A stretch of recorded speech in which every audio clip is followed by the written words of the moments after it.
Piero Beerto, Chief Executive Officer and Managing Director at Fincantieri from Italy. Marianne Demarche, Chief Executive Officer, Europe, Middle East, Africa, and SWIFT, Middle East, Africa from SWIFT. And of course, Dr. S. J. Shankar, Minister for External Affairs, India, moderated by Palki Sharma, Managing Editor, First Post. My colleagues will guide you on the seating arrangement.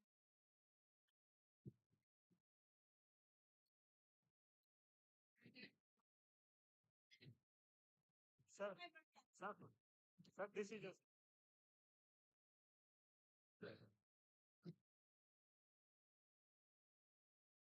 You have a mic or this is yours?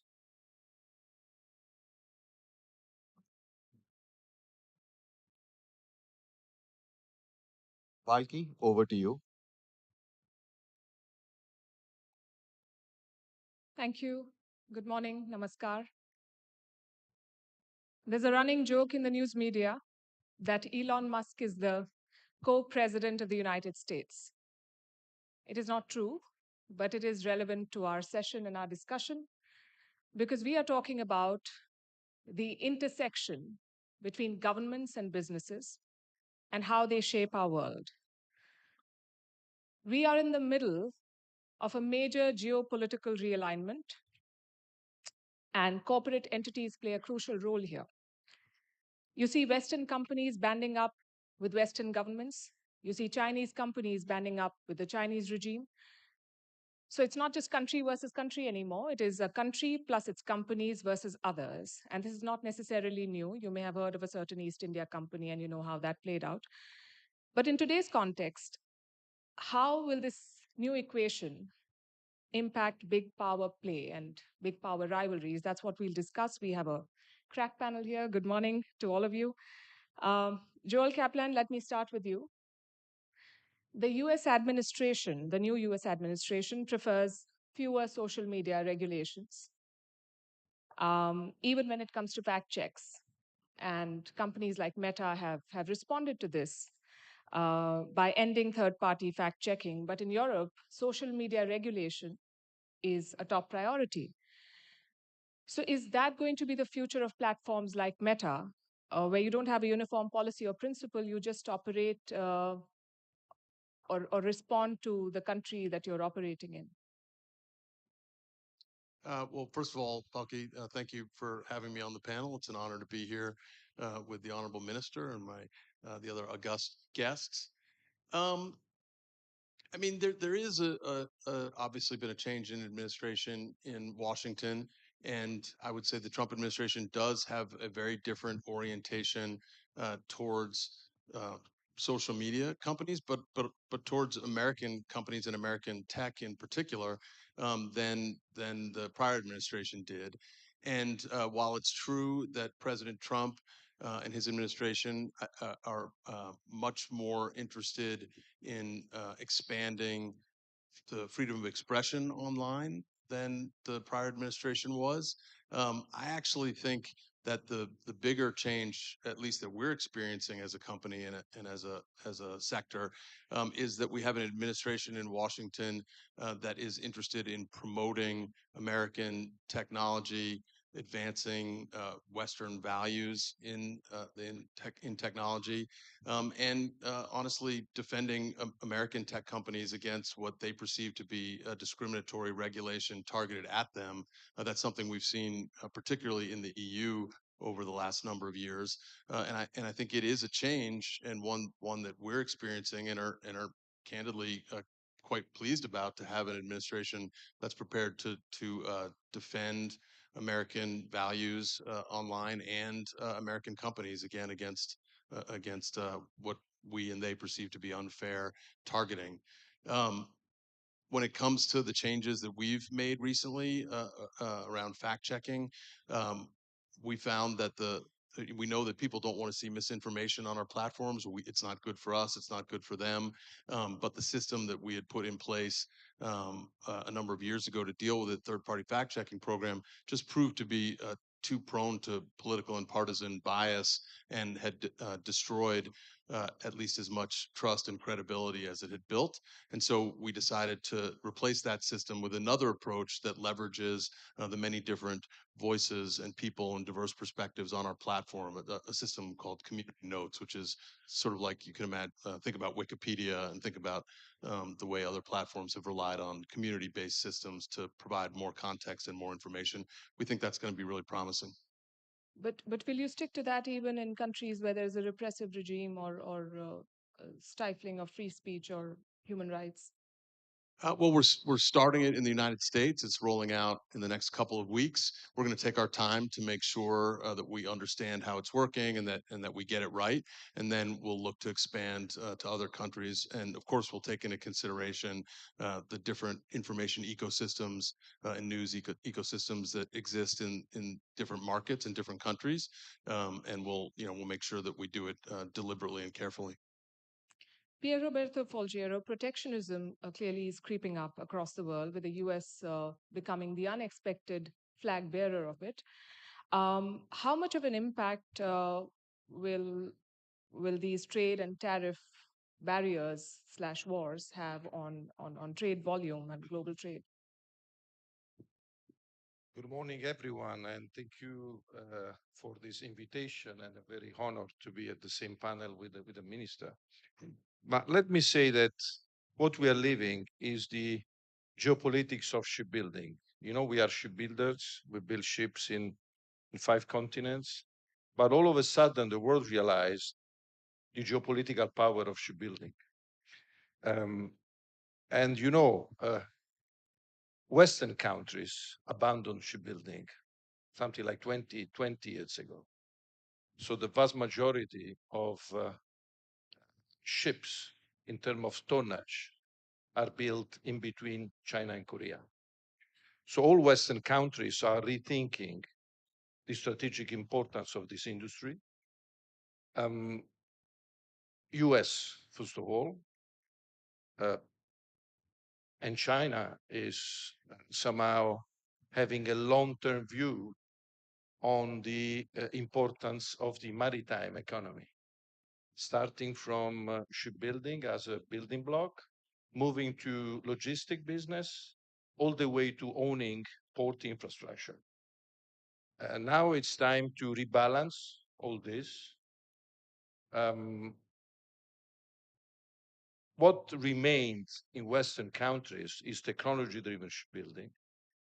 So those kind of ships in which the payload is making the difference. So when the cost of a ship is driven by cost of the steel, cost of the labor, and cost of the energy, it was lost. When these three components accounts for 80%, is lost. When the payload is the most important part of the total, then we can be still relevant. So this is this new era. We believe that this know-how in technology-driven shipbuilding is the way to think of the future shipbuilding.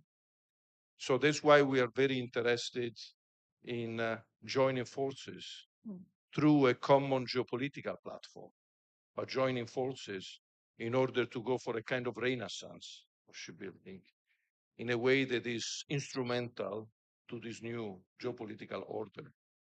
So this is our focus, and we believe this is the way ahead. I'll come to shipbuilding in particular in a bit. Let me get Marianne Dimarchi in the conversation. SWIFT describes itself as a neutral entity with a global character. So I would say this model is based on trust and consistency. Yet SWIFT has become a tool of Western foreign policy, as seen in the war in Ukraine with Russian banks being cut off. Would you say that undermines your claims of neutrality? Well, thank you. Good morning to all, and thanks for your question. Well, indeed, I mean, SWIFT is a global cooperative. We are headquartered in Belgium, so under EU law. but we are present in 200, more than 200 countries. We are connecting the world, the economic and financial world, actually, through more than 11,500 financial institutions all across the world, including, of course, in India. And we are also completely currency agnostic, supporting 150 currencies and so forth. So this is our global nature. We are really keen on being seen as a digital infrastructure, as a public good. Indeed, I mean, we are so based in Europe. There has been sanctions imposed on us and other companies, which we had to apply. But we are really committed to maintain and to show to the world our global nature. We are evolving also our corporate governance to make it more inclusive. And we are, as I said, I mean, we are here, we are a non-profit company. Okay. And as a non-profit company, we're not maximizing on revenue. What we are maximizing on is to ensure that we maximize the value of what we offer to the global ecosystem. We are here to try to resolve some complex challenges, so building the future of tomorrow, or the future of finance of tomorrow. Given what you just said, I mean, geopolitical tensions, the global growth of digitization, embracement of digitization, which all these can have pros and cons, but can also increase fragmentation. But can you still claim to be neutral, was my question. Yeah, we are. I mean, we are a neutral company, but we have to be headquartered somewhere. And, so we are incorporated in Europe. It's all the banks in the world have decided, it was 100 banks at the time, now it's 11,500, have decided to incorporate this organization in Europe, and we have to follow European law. But as a company, we have a board which is very representative of many different regions. We are evolving that corporate governance to be even more neutral and representative of all parts of the world. We are present in all the world, and what is really important is not necessarily this part, if I may. What is important is that we really need in these geopolitical tensions, new proliferation of payment systems here and there, be it instant payment systems, central bank digital currencies, other systems that want to be built, fine. I mean, it's good and it gives opportunity. But if they are not connected and interoperable, you risk financial fragmentation. And financial fragmentation is really impacting global growth. There's many research. The last one is from the Economist that has measured that if financial fragmentation, and I will come back on that to explain why, financial fragmentation can hit the global growth, global GDP, up to 6% of GDP in 2030 if fragmentation accelerates. 280 million jobs would not materialize because of this, and no single country would benefit from it, in particular those that rely on financial flows. And why is that? Because we need to realize that the economy is not just policies and stuff. It's just, also pipelines, right. Systems that are interconnected, that are the backbone of, the economy, the arteries of economy.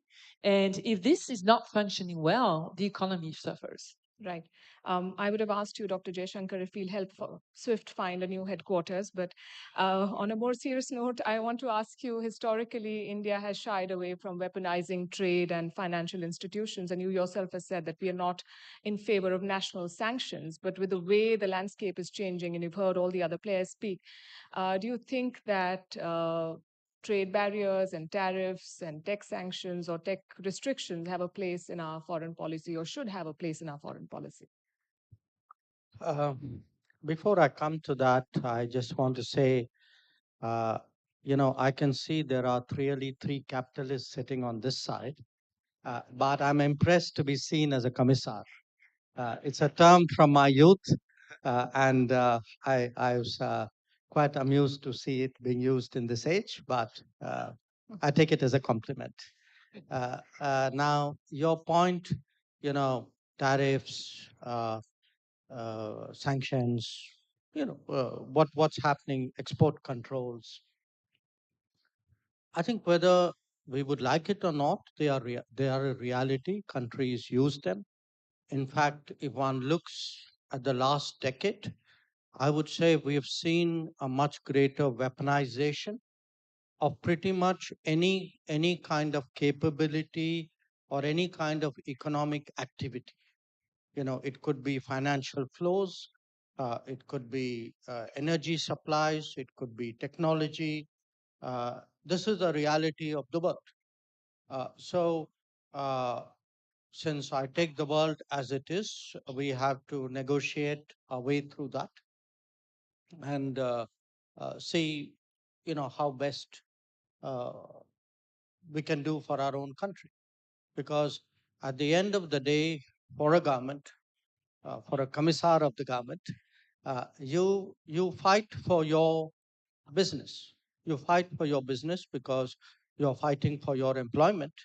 You're fighting for your comprehensive national power, of which business makes a very important contribution. And I think today the lines, dividing different domains have eroded. And I think overall, if you see in international relations, I think it's a less restrained uh, culture today than it was, say, a decade ago. And that's something we all need to factor in. Does it bother you, the blurring lines?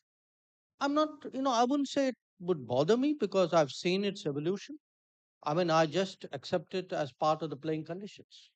So I mean, you, it's part of the assumptions. It's part of the challenge, and I would deal with it. Ideally, even leverage it where I can.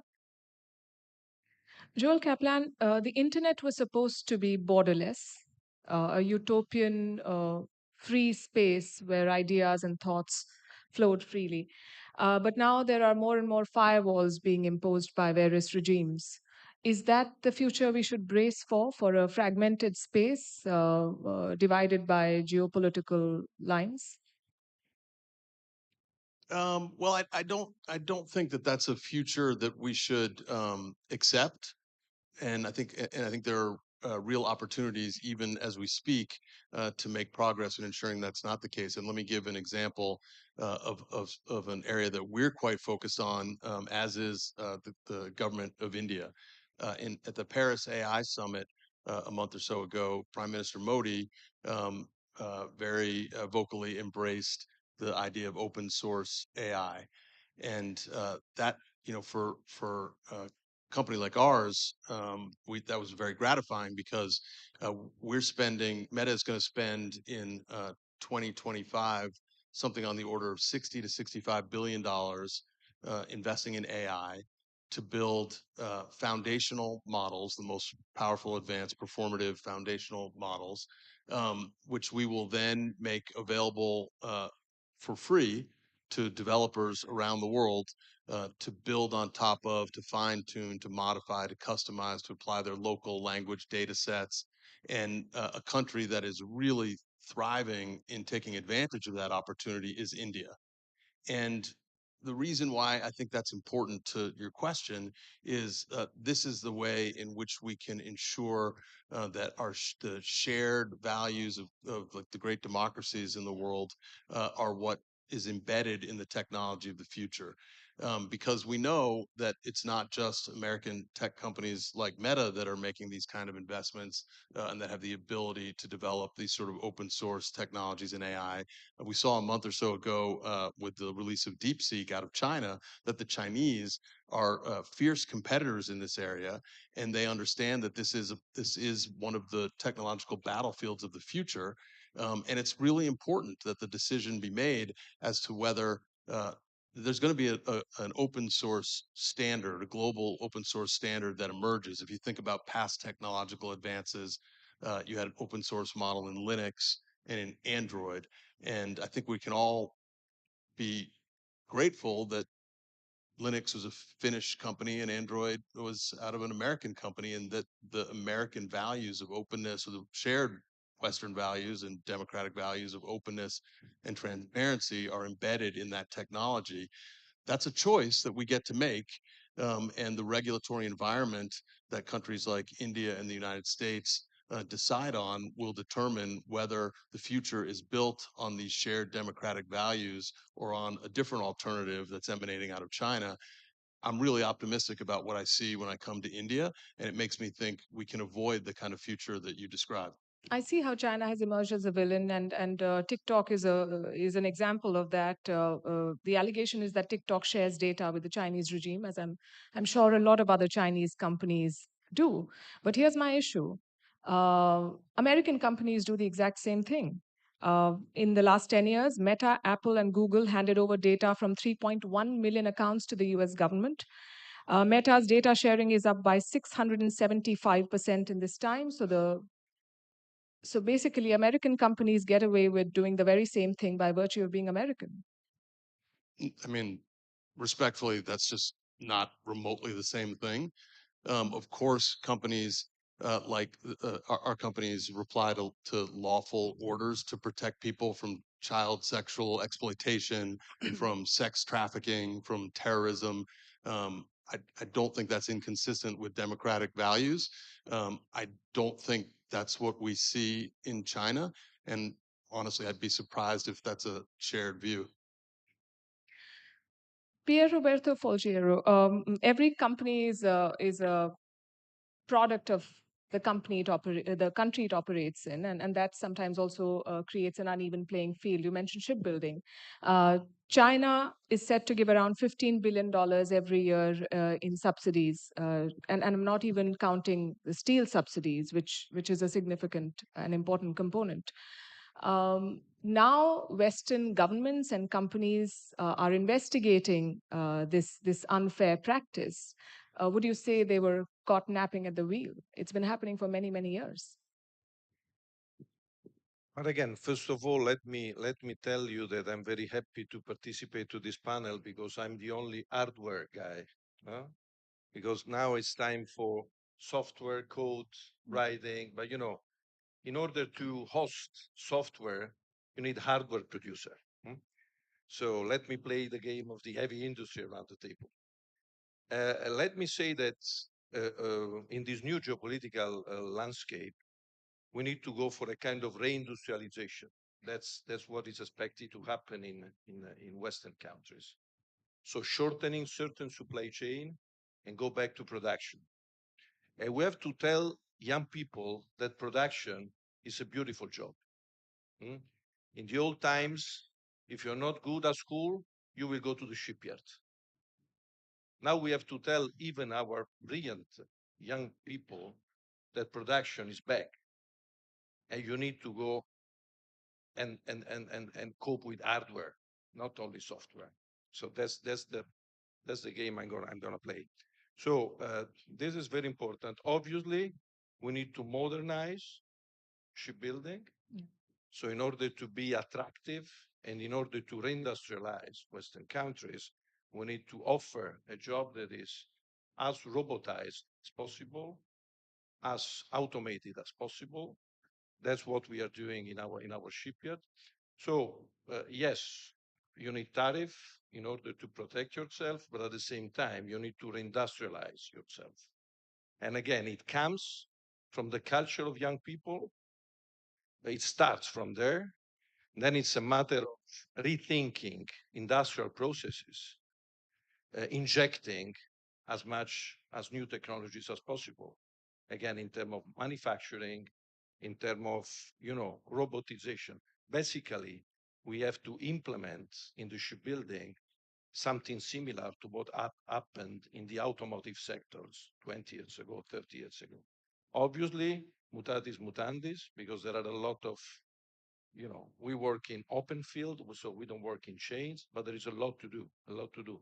So I wouldn't put not only the accent on the regulatory framework, I would like also to put the accent on the reindustrialization, from the culture of young people all the way to the processes, all the way to manufacturing scheme.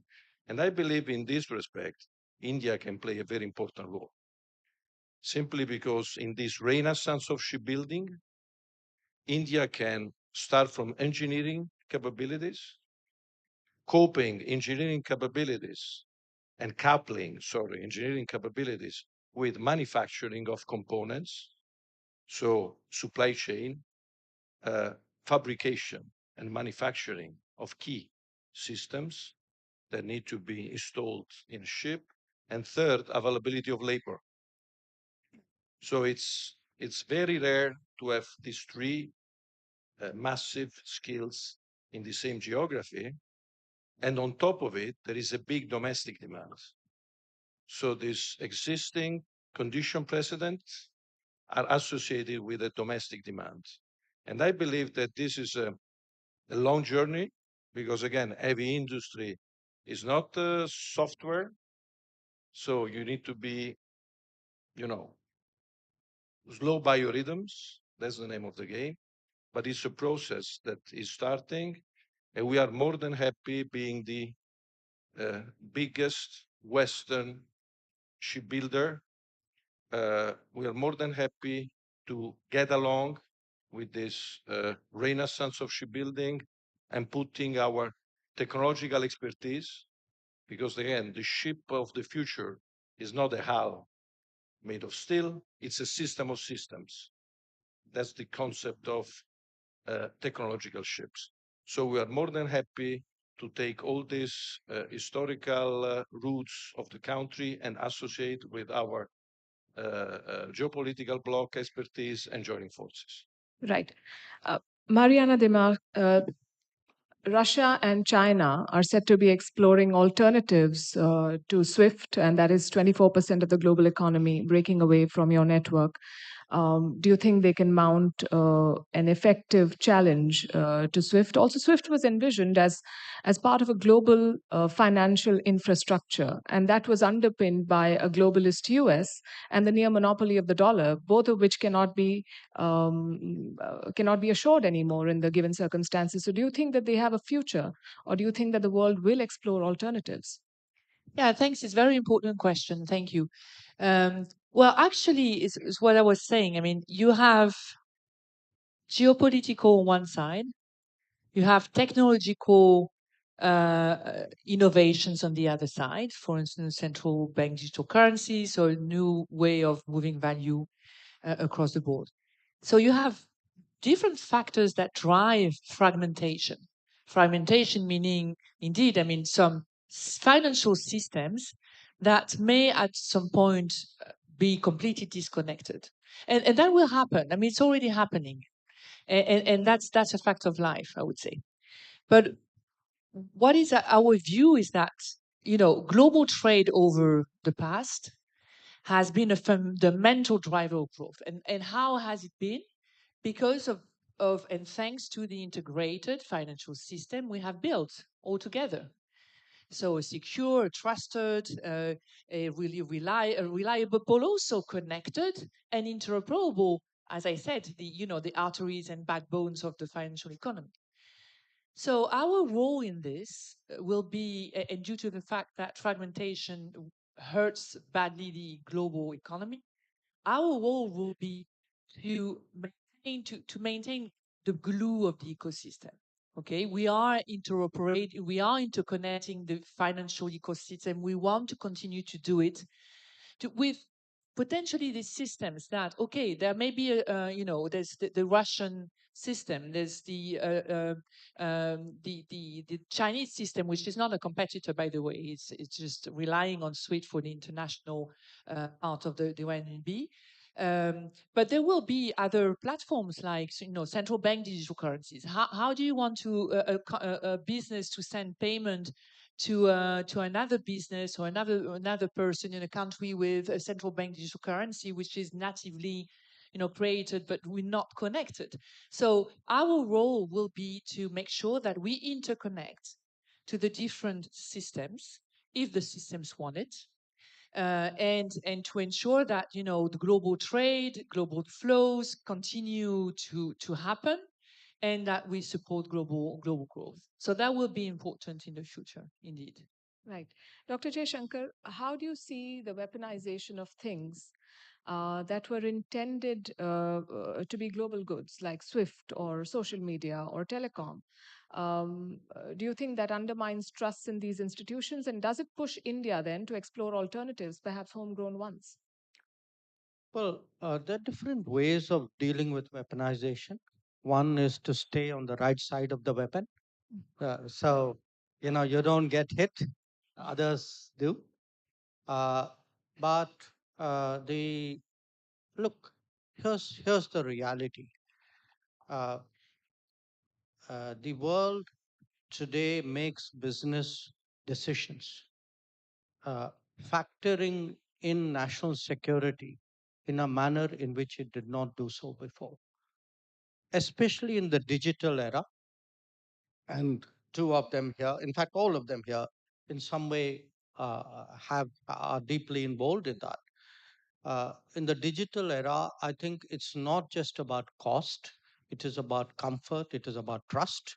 So if you are today looking at this serious, at a strategic level, the business conversations, you keep hearing resilience, reliability, trust, transparency.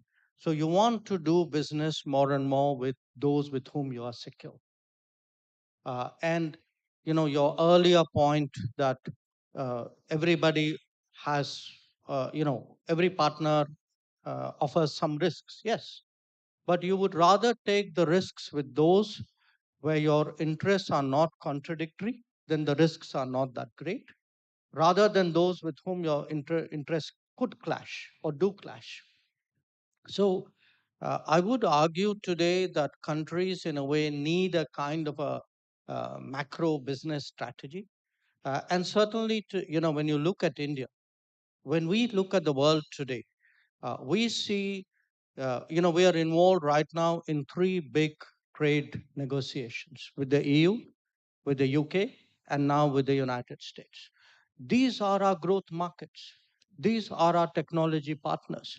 This is where people go for education. This is where people go for tourism. These are, in many ways, our connectivity partners. They are our strategic partners. So when we make choices, it's no longer just efficiency and cost. I think there are non economic factors which I think increasingly influence business decisions. Sometimes you can be put in a situation where we say, let me devise something alternative because that is a compulsion of the day. But I would argue that's an aberration rather than than some kind of strategic desire to replace a particular system. I mean, if we can make the current system work for us, it's the smarter thing to do. Right. Before I open it to the audience, I want to ask you one last question, and this is something that we've discussed internally as well. You see, foreign policy was designed to deal with countries, but today companies are sometimes more powerful than countries. For instance, you have Elon Musk and Starlink. With one flip of the switch, they can change the course of the war in Ukraine. Do you think foreign policy then needs to evolve, or do you leave it to regulators and financial institutions? No, one, historically, that's not entirely the case. I would remind you of a company called East India Company, which became so big. Uh, but it's a valid point. I mean, the market cap of many companies today would probably entitle some of them, I don't know, maybe even to be part of the G20. Uh, so this is again a reality we have to deal with.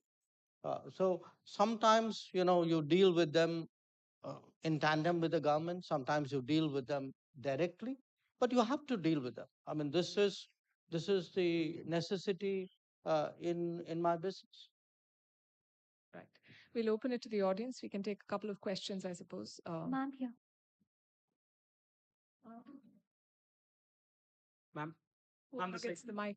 Ma'am, this side. Greetings. I am Bhavna here at the left side. Yes. Yes. My question is to Dr. S. Jaishankar, sir. Sir, as economic warfare reshapes global power structure, how is India leveraging its diplomatic and economic strengths to not only mitigate these strategies and pressures, but also emerge as a key architect of a more balanced and a resilient global order? Thank you. In a way, I had addressed some of that, which is we have global interests today. If you look at our key trade partners, they're spread all over the world. They are very diverse. So, just like we have a way of working with different countries politically, we obviously do the same economically. But again, I stress that all countries are not the same. And the digital era will bring out that differential more sharply. At the end of the day, it does matter where our data goes. Who looks at our data, who processes it, who develops the AI based on our data. We can't be agnostic in the digital era. So it's not the same as the manufacturing era. In the manufacturing era, beyond a point, it didn't matter where the product came from. You can't extrapolate that proposition into the digital era. So I would argue that the answer to your question would be like portfolio management, you diversify it as much as you can. But at the end of the day, there will be comforts, there will be the reliability factor, there will be issues of trust. And that is why some of these FTAs we are engaged with today with the EU, with UK, USA matter so much. Uh, Greetings, Dr. Jaishankar. Over here, towards right. Towards right. Over here. Uh, Hello, my name is Shreyas. I work as a business analyst at Deloitte, and I have a question to you, Dr. Jaishankar. Considering the fact that United States is pulling out of organizations like WHO, Paris Agreement, do you think they're trying to establish a new world order? And if yes, what role can India play in being the leader of Global South? I think if your question is what the US is doing, you should ask the Americans, not me. If you ask me what we should be doing, Yeah. I mean, we should be doing many things, including engaging the Americans and engaging the global South. Our strategy is pretty, I mean, it's been discussed in other sessions, it's pretty obvious. But our effort is really to really maximize our options to, since I'm on a business panel, to increase our turnover, to improve our technology.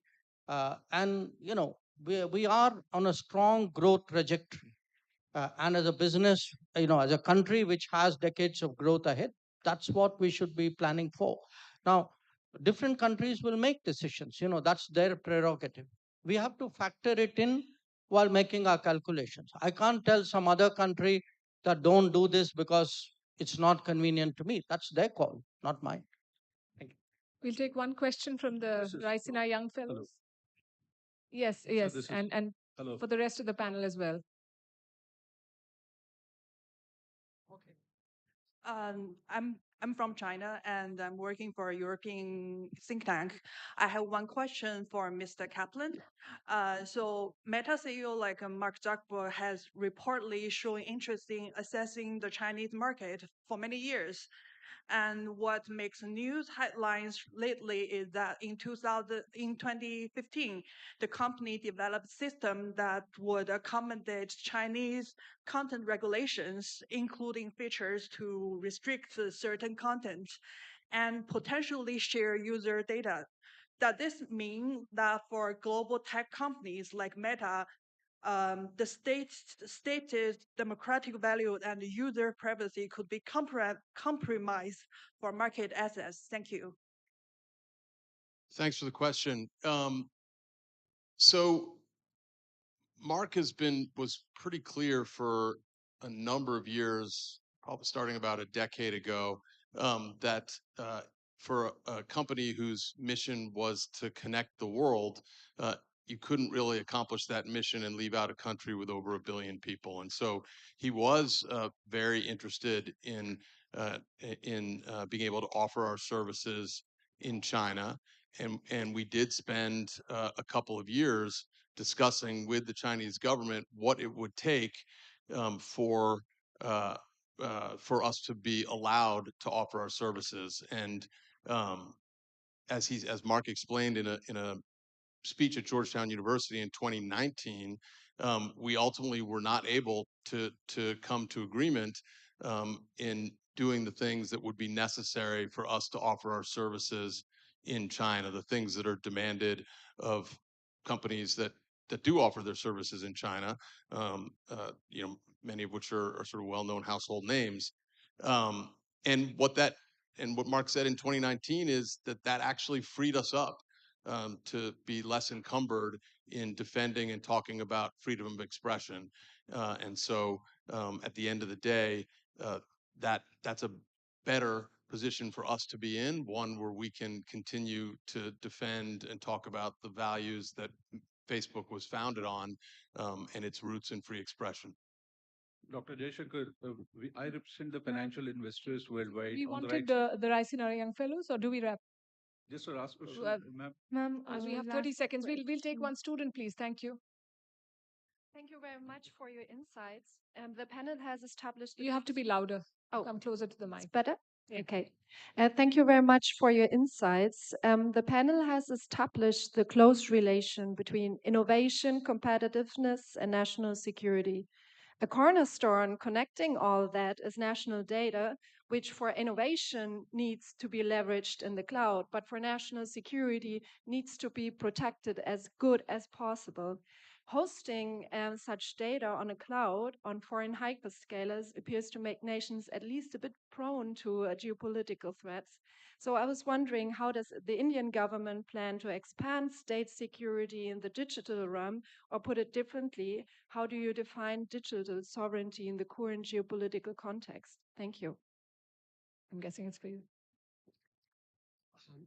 Well, look, I think people realize today the value of data, and yes, ideally, there's business or innovation at a global level, which looks again very neutral. But the reality, is very different. There is national competition in a way. There are businesses which profit from access to data. So I think India must play to its strength. And what are its strengths? A huge amount of data because there's a large population, an enormously diverse society. So even within those numbers, you get actually a great, very wide spectrum of data and innovation culture. So we have to make the most of it. And at the end of the day, both as a commissar and potentially as a capitalist, I would say I'm in it for me. I would max it for myself. I'm not here to develop global business. I'm here to develop Indian business. Ma'am, can I last I think that's a good note to end on. The time's up. Thank you very much. Thank you all for your thoughts, and thank you for being such a wonderful audience. And thank you. And thank you to the panelists and, of course, the moderator. If I could invite all of you to the top of the stage for a quick photograph. We will be moving into the next session swiftly. So I request that we maintain some order and decorum in the room. I already see a lot of people moving around. There's way too much of a crowd at the door. So I request everyone to please do not do that. It becomes difficult for movement. There's noise in the room. So it's a humble request if we can keep the doors clean.